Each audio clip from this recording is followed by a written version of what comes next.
Mark 16ஆம் அதிகாரம் 2-6 வசனங்கள் வரை. வாரத்தின் முதலாம் நாள் அதிகாலையிலே சூரியன் உதயமாகிற போது கல்லறையினிடத்தில் வந்து, கல்லறையின் வாசலில் இருக்கிற கல்லை நமக்காக எவன் புரட்டி தள்ளுவான் என்று ஒருவரோடொருவர் சொல்லிக் கொண்டார்கள். அந்த கல் மிகவும் பெரிதாயிருந்தது. அவர்கள் ஏறிட்டு பார்க்கிற போது அது தள்ளப்பட்டிருக்க கண்டார்கள். அவர்கள் கல்லறைக்குள் பிரவேசித்து, வெள்ளை அங்கி தரித்தவனாய் வலது பக்கத்தில் உட்கார்ந்திருந்த ஒரு வாலிபனைக் கண்டு பயந்தார்கள். அவன் அவர்களை நோக்கி, பயப்படாதிருங்கள், சிலுவையில் அறையப்பட்ட நசரேயனாகிய இயேசுவை தேடுகிறீர்கள். அவர் உயிர்த்தெழுந்தார். அவர் இங்கே இல்லை. இதோ அவரை வைத்த இடம். இயேசு உயிரோடு எழுந்திருப்பார் என்று தாவீது தீர்க்க தரிசனமாய் அறிவித்திருக்கிறானே. அப்போஸ்தலர் 2ஆம் அதிகாரம் 30-31 வசனங்கள். அவன் தீர்க்கதரிசியாயிருந்து உன் சிங்காசனத்தில் வீற்றிருக்க, மாம்சத்தின்படி உன் சந்ததியிலே கிறிஸ்துவை எழும்ப பண்ணுவேன் என்று தேவன் தனக்கு சத்தியம் பண்ணினதை அறிந்தபடியால், அவன் கிறிஸ்துவினுடைய ஆத்துமா பாதாளத்திலே விடப்படுவதில்லை என்றும், அவருடைய மாம்சம் அழிவை காண்பதில்லை என்றும் முன்னறிந்து, அவர் உயிர் தெழுதலை குறித்து இப்படி சொன்னான். பழைய ஏற்பாட்டின் காலத்திலே மரித்தவர்களை தீர்க்கதரிசிகள் உயிரோடு எழுப்பினதை காணலாம். எலியா தேவனிடத்தில் ஜெபம் பண்ணி மரித்து போன பிள்ளையை உயிரோடு எழுப்பினதை 1 ராஜாக்கள் 17ஆம் அதிகாரம் 18-22 வசனங்கள் வரை காணலாம்.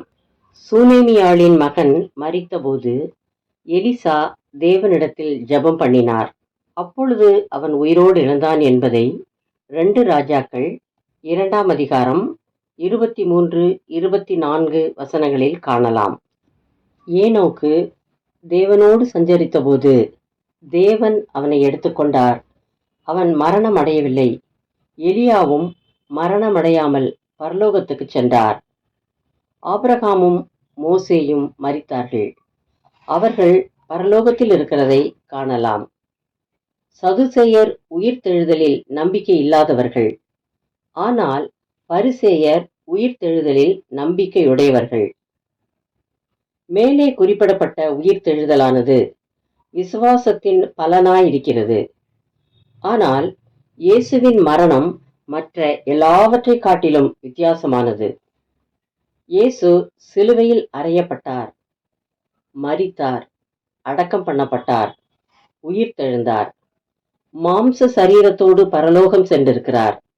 பிதாவின் வலது பார்சத்தில் உட்கார்ந்து நாமும் பரலோகம் வரவேண்டும் என்று அவரிடத்தில் பரிந்து பேசிக் கொண்டிருக்கிறார். யோவான் 6ஆம் அதிகாரம் 47ஆம் வசனம்.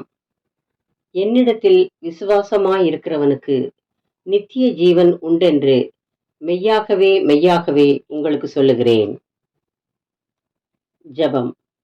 இயேசுவே, நீர் தேவனுடைய குமாரன் என்று நான் விசுவாசிக்கிறேன். என் பாவங்களை மன்னித்து என்னை பரிசுத்தமாக்கும். விசுவாசத்தில் நிலைத்திருந்து ஓட்டத்தை முடித்து விசுவாசத்தை காத்துக்கொள்ள கிருபை அருளும். நித்திய ஜீவனை அடைய என்னை தகுதியாக்கும். ஆமென்.